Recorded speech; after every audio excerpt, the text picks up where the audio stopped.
Is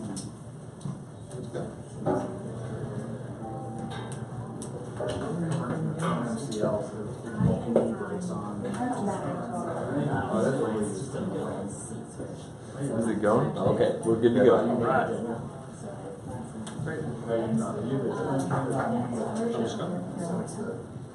Yeah, Yes. good. Come on in. Big party in here. Big party.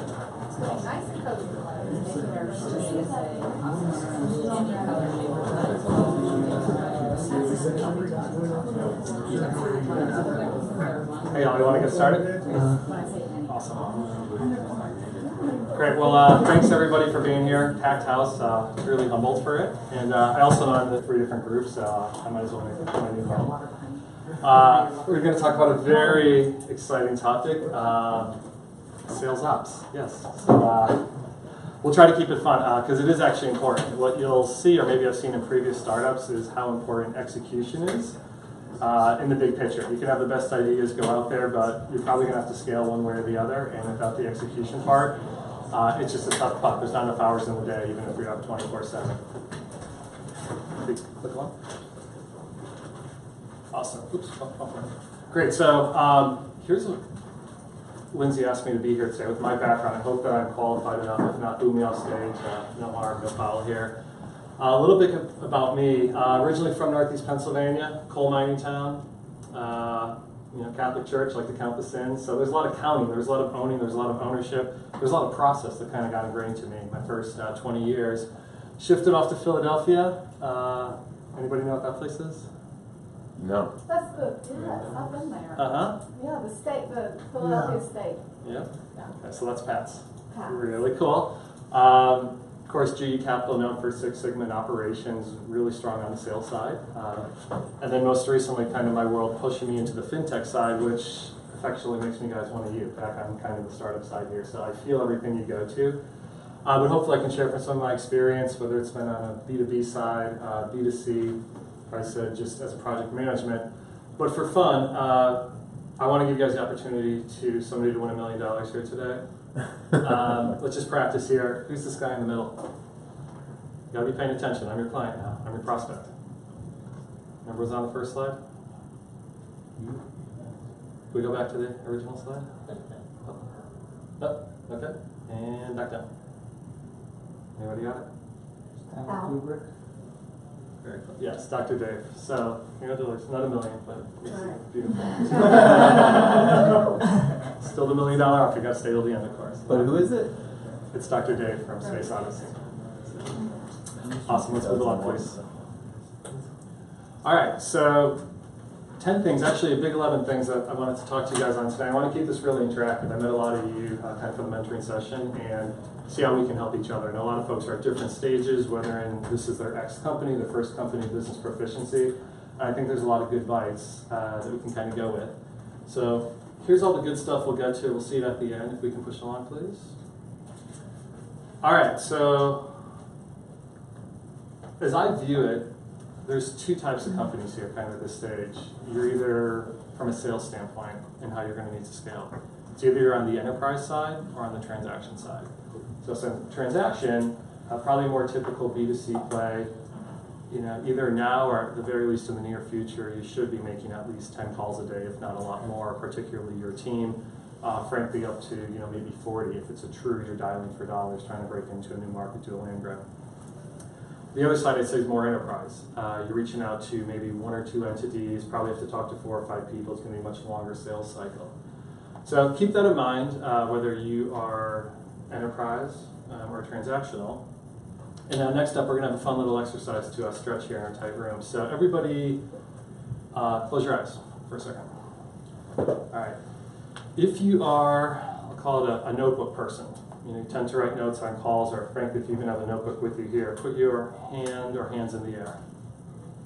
All right. If you're a computer person and you tend to type away and take notes, put your head down. Just one or the other. All right. Now, for my friends with your hands up, if you are a transactional person, keep your hands up. All right, my folks with their heads down, if you're on the enterprise side, Keep your head down. Who has their hands up or heads down? All right, everybody can open their eyes. Go back to normal. So point here is that your natural thing might be to be a writer, but guess what? You're in a B2C, you're on a transactional side, or vice versa. You've been selling like crazy. You've been going up and down the street selling things forever. Maybe you're a bartender by trade, something like that.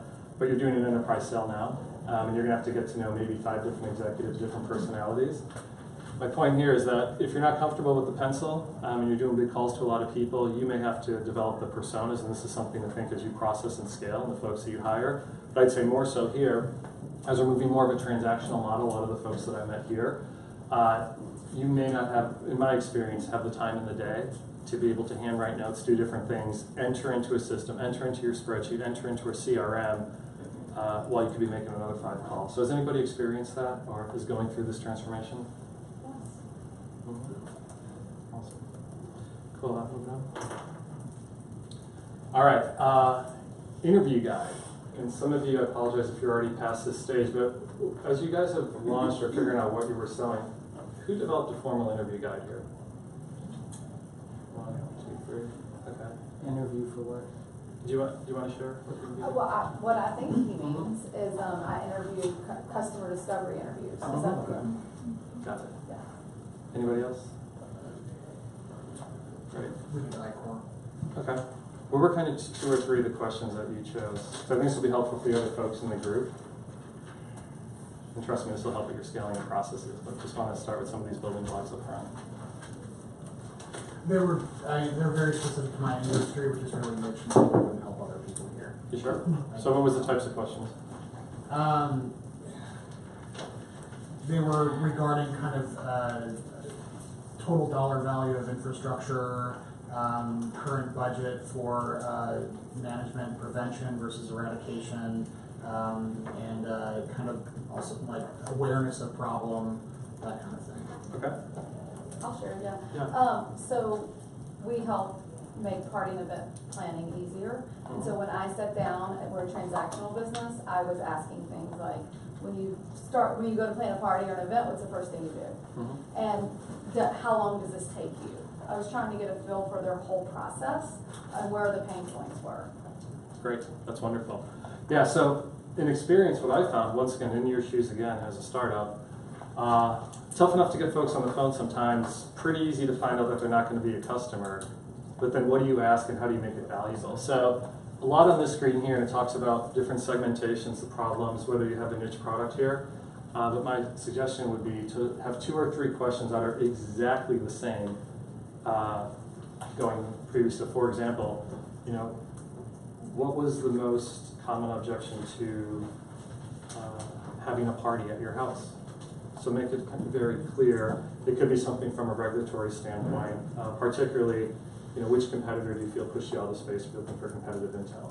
There's a lot of these out there to go into, but it can touch on fear, it can touch on circumstances, but the main thing is to keep it kind of apples to apples going forward, and here's why. So from a tracking standpoint, once again, tough to keep in a notebook elsewhere, particularly if you're building out a team. I know a lot of folks are going to be building out a team, leveraging interns, etc. They're not going to have the passion and the depth of the industry in your product as you do, of course. This is where, particularly if you've never done this or are uncomfortable, there's major benefits by setting up the structure in something as simple as your CRM, which we'll get to talk to in a moment.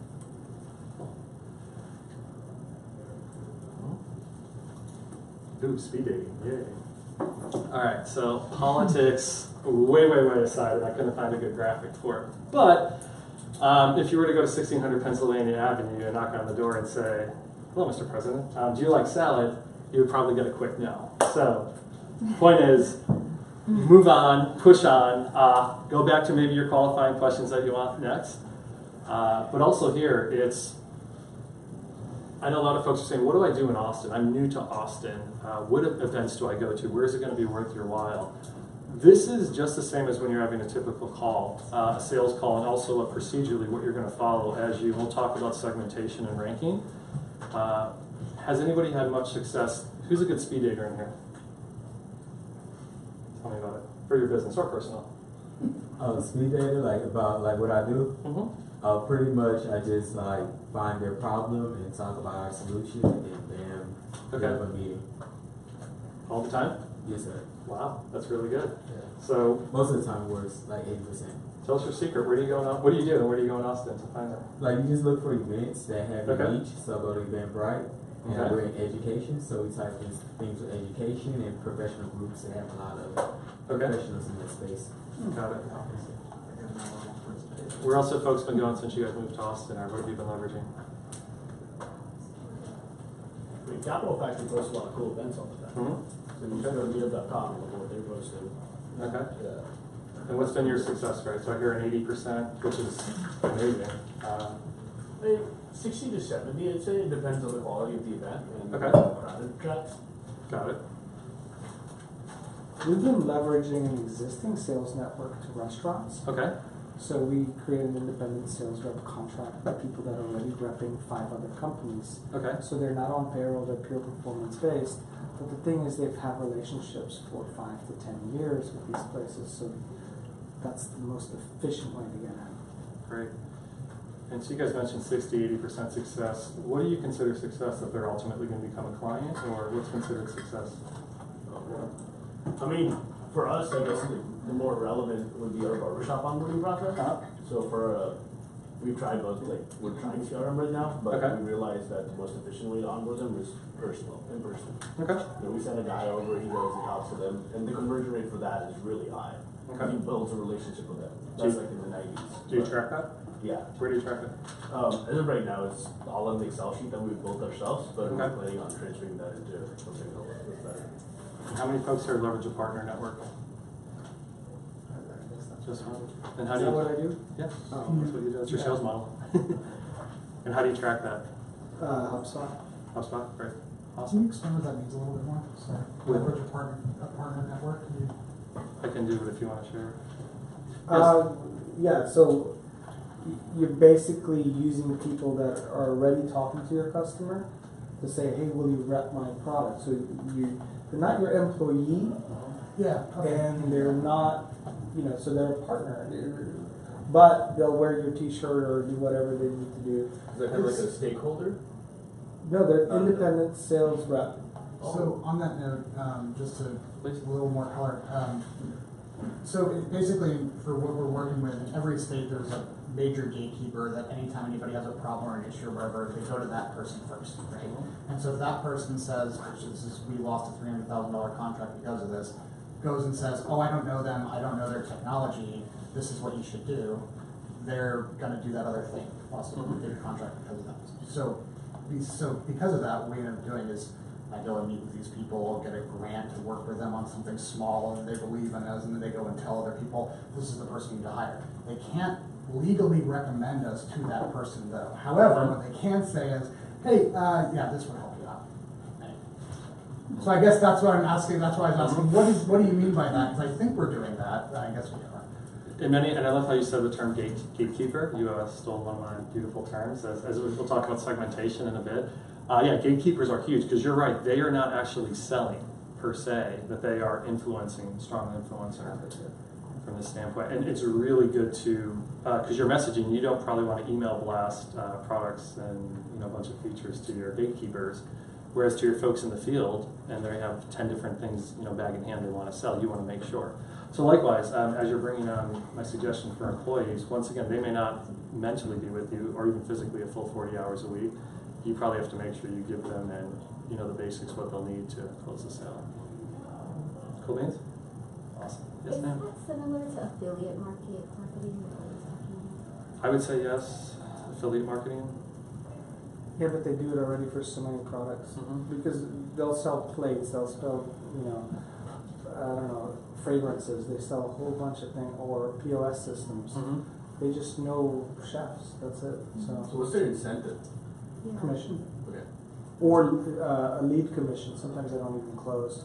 Sometimes they just set up the lead because they're repping 14 different companies, so they don't have the time to close for you. But it's, like for example, when a sales rep sold $300,000 of plates to, a convention center, they can pick up the phone and say, hey, I got a product that you should be interested in. I'll have one of our actual employee sales reps then come and close. Yeah. It's kind of like a warm intro. Yeah, it's really important. There's a lot of great terms I'm hearing here, such as lead, if you're paying the person for the lead where you're tracking.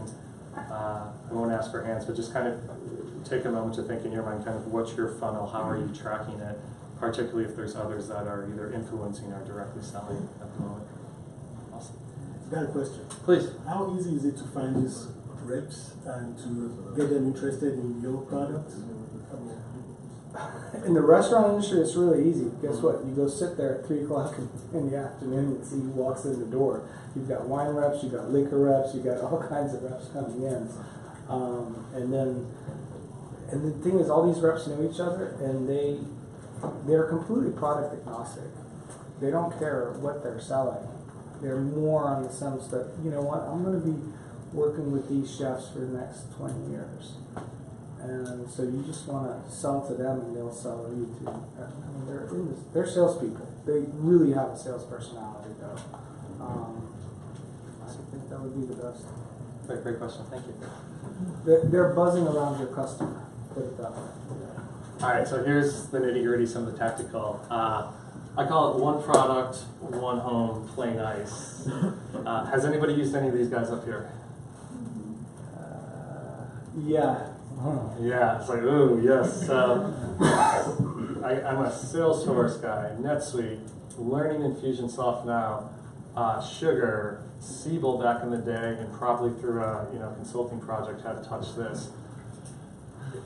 We could talk on some of these if you want to discuss or have any questions on the particular vendors. Big thing here, just from a time saver, and as other folks are going to be coming in and out, and you're going to find some of your early folks won't be with you long. You may mishire, they may have other interests. It's just kind of the way the game plays out sometimes. Find something that works. It's also from a cost standpoint.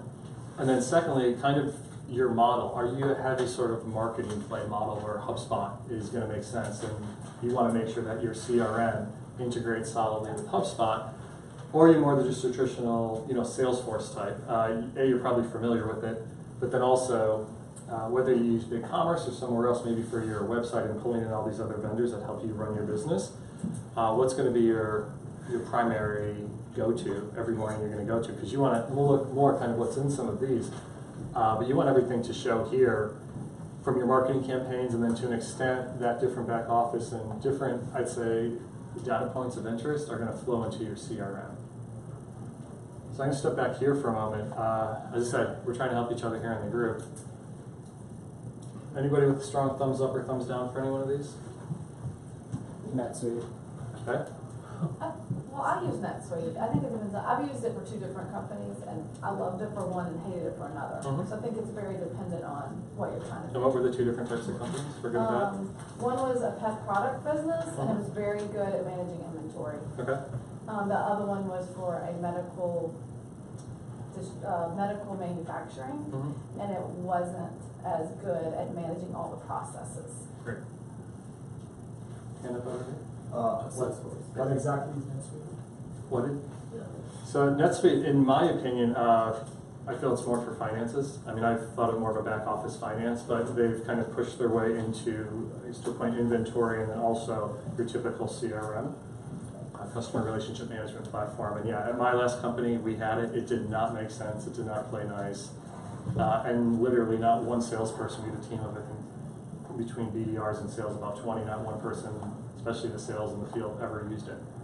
So everything's in the salesperson's head in notepads, which from a marketing or an executive or head of sales point of view, just you weeded away a whole lot of hours. Somebody mentioned Salesforce. What's your take? Oh, me? Yeah. I actually haven't used it. I use HubSpot. Use HubSpot? Yeah. What do you integrate, or how's HubSpot been for your experience in your company? So we have a WordPress website, and what we do is we have a form on our website. We extract the contact from the form, Okay. and they directly go into the contacts of HubSpot and Okay. manage them through the HubSpot. Very cool. I use Salesforce. Okay. It's very helpful to track phone calls at times too. Got it. For folks, when you come in, do you open your CRM first thing in the morning to start your day? Shame. All right, let's move on. All right. I'm going to share a few life experience, showing how old I am here. if it's not in Siebel, it doesn't count. So my first introduction to the wonderful world of sales operations was with General Electric. We had a business with a negative 33 net promoter score, which basically means nobody likes you. And we had a captive client, meaning we had one client, and we were 1 year remaining for our long-term contract, and about 300 people are going to be out of a job. So how do you, hopefully you're never in that situation, but I know at times you may feel like, oh, what's my cash burn? How do I have to hit this? My angel investors are calling me back. I need to hit this to be able to get a Series A. Maybe a similar sentiment.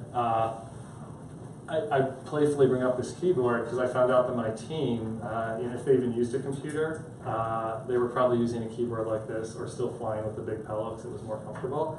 And this is, as I said, we have all, I'd say at this point everybody in here is probably wired pretty well. But as I said, if you are hired industry experts, people remotely, different folks in the field, kind of lowest common denominator. Imagine somebody kind of with a split keyboard at the back end. How's it going to be so simple? Because you as CEO, founder, are doing a whole bunch of things. As you scale to a true salesperson, I would say myopic focus. If not, it is way too easy to step aside and, like anything, doing a 50%, you're probably get zero return versus somebody 100%. So I just say be really cautious of that and play the LCD. Cool. Just a quick question. Yeah. I've heard the term net promoter score a lot, especially from investors recently. Sure. Like, what does it really entail? Yeah, great question, thank you. So net promoter score is you would ask your, usually clients, existing clients, how likely are you to recommend me, or what do you think of my product or service? So it's usually one question or one or two questions, and they rank from 1 to 10. It's 9 or 10 is good, 6 and below will say it's bad, and what they do is effectively, say you do the survey out to 100, and you receive 60 of the highs, 20 of the lows, another 20 were 7 or 8, that's kind of like an NA, you would have a 40 net promoter score. So a lot of times, especially post-sale, I know you said, so with your barbershop model, I mean on the customer service side, if your NPS is, you don't have raving fans at the 9s and 10s early on, that would be probably a red flag from an investor standpoint. Plus also the nice thing is when you do, or if you do, and I wouldn't blast people with surveys all the time, but if you get anything that even 8 or below, especially 6 or below, for me, once again, to your CRM, whether you integrate it through a SurveyMonkey or something, possibly even HubSpot has a similar sort of integration, once a 6 or below comes back, you should be on that. Even if you're a one-person shop at the moment. So say you send out a box and somebody doesn't like it, it's not even 24 hours, it's kind of blinky light within an hour to at least acknowledge, got this, we'll come back to you. And that's stuff that is relatively easy to set up in a CRM, but super powerful. Because it's like anything, it's I think a detractor, where they say is like 9 times worse than a promoter, and that's so 9 and 10 is a promoter, 6 and below is a detractor, and neutral would be a 7 or 8. Yes, sir. Which of the CRMs is, would be useful for some of the B2C marketplaces? Mm-hmm. And this is for all the other, this question goes to all the other B2C companies in the world. Which CRM would be are you using, or which that is useful for such B2C marketplaces? I like HubSpot. I think a few of us use HubSpot. What works well with HubSpot for you? Same thing, he said, the form integration and the survey integration, all that's super helpful, and it also ding you like reminders, just kind of, and then if other people are getting into the accounts, they can see the conversations that I already had, like everything's just in one place. Yes, sir. We're tying everything into HubSpot in regards to if they text us, if they phone us, if they browse our website, if they go into the chat bot. So we're able to follow them throughout everything. And establishing that one identity over those multiple sales points of interest. And then what's crazy about HubSpot is it's absolutely mind-bogglingly privacy invasive. I can see when somebody opened their email. I can send an email to 7 people at the city of Austin. I can tell which of those 7 read the email. Yeah. So guess what? I'm going to call that guy, right? And so that type of intelligence and tracking every little detail. And so what I was thinking when the first slide was all of those big old ERP systems from 15 years ago, the Siebels. What you're seeing is a lot of companies are going just to CRM. It's not about tracking inventory, it's about tracking what the customer wants. Right. And so we're able to see on which website a customer spent 5 minutes of time. Well, then my sales guy knows, and I'm going to call him and talk about what is on that website. So it is extremely invasive. One of our chat bots actually tells us what the person is typing before they press enter. So imagine like, hey, I just wanted to ask you about your pricing, and then they go, erase. Right? And then they go, do you have a white paper? Right? Yeah. We're seeing all of that. Wow. Okay? Wait, how do you have to integrate something? Yes, you integrate, Yeah. like, if you go back to that slide, you'll integrate it with, like, live chat is the service that does the typing before they press. Ops is trying to take all of our customer data and locations and then then it gets really expensive quick. And that's later on, but they hook you at the beginning. All right. Thank you so much. Yes, ma'am. I think one of the other things that's critical about using a CRM system that you mentioned, a lot of startups burn and churn through people. If you're working out of a CRM and that's your collaboration as to what transpired on every. Beautiful segue. So it's a Saturdays office space. Wonderful. This is just a little reminder, fellow founders, sales folks. As I said, if it's not in Siebel, it doesn't count. And your 21st century sink in play. Going to work and start tracking. Might be elevators up, even if your first customer might cost $10,000 because you're just starting off. So your things once familiar with. Awesome. All this stoplight segment and score, and why I think this is so important because customer acquisition costs that you would want to need. Stop or return, get into a raise. So as you go, my conversion rate, or if you have a long gestation stage. We were way off where we were trying to go, but we actually tracked it and showed it. I think it's pretty powerful. And when I say, all right, so deals. But here in Austin or in the presentation, who's kind of who in the big scheme of things? Your product. It's kind of where the here's who I want. So the quick template set up in the CRM, you can just pipe the drip candle with, find what you're comfortable with, little codes. That means hi. They're probably going to avoid it. Purchasing. So this is kind of the second group. And then the final one, I would say this is Mike. When folks would say specifically dollars, but it's just tough to. And likewise, you're Not just segments. sure. But it's all about identifying your advocates because it spreads. That's huge. I mean, that's tagging your referral partners. Any thoughts on the effect? And you hear high, medium. For my impression here, particularly if that's more of a that's at all. So maybe for as big as this is, I'm in or I got to talk to my spouse. Don't be shy to really push them hard and try to close them and make sure that what you have in the background and your drip camp has interest has been really powerful. South by, because we were new, like many of you guys coming here, Mass Challenge, new test. It's kind of a hypothesis about your customer. You focus on. We talked about Salesforce. They hook what they can do. It's something that you think is real. The likes of a sales. I'm going to try to try things. I know I'm Graphly.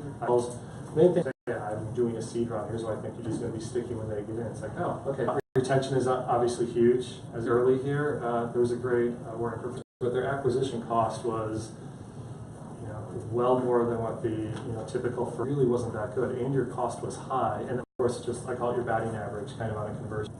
No, but is the Clickfolio something like that? I can see what works for you. Yeah, the tiers for you and free. Well, that's why is it part of a drip campaign? The phone in the morning, going to go to this event in person. I think we'll make this. Is not exactly what, particularly if you're selling to the U.S. market. There's actually 11 unique who, especially. When you talk about looking into, they kind of know when people are leaving, see all the updates there. My suggestion here is wired. If I would to a point you grow, I realize there's Do you it have, really resonated with me because I was calling on in one. You figure out different Yeah. employees to. Totally fair. I mean, just from education and school, whether it's a nonprofit they deal with, but from this standpoint, are these folks really from Dallas? I think there's a lot of power that's really benefited. Where's the Big 11 show? All right, well, I'll keep the notes on it. I had notes on me from earlier, and it could be, yes, or earlier, but because you have 80%, I kind of reversed LinkedIn on you. This was the Big 11. You know, info's out there, and if it's, you know, next morning, it's a quick 1 minute link. Thank you. Any questions? So besides LinkedIn, would you? They're really big on their customer success side. Site or is it a global? They're another vendor out there.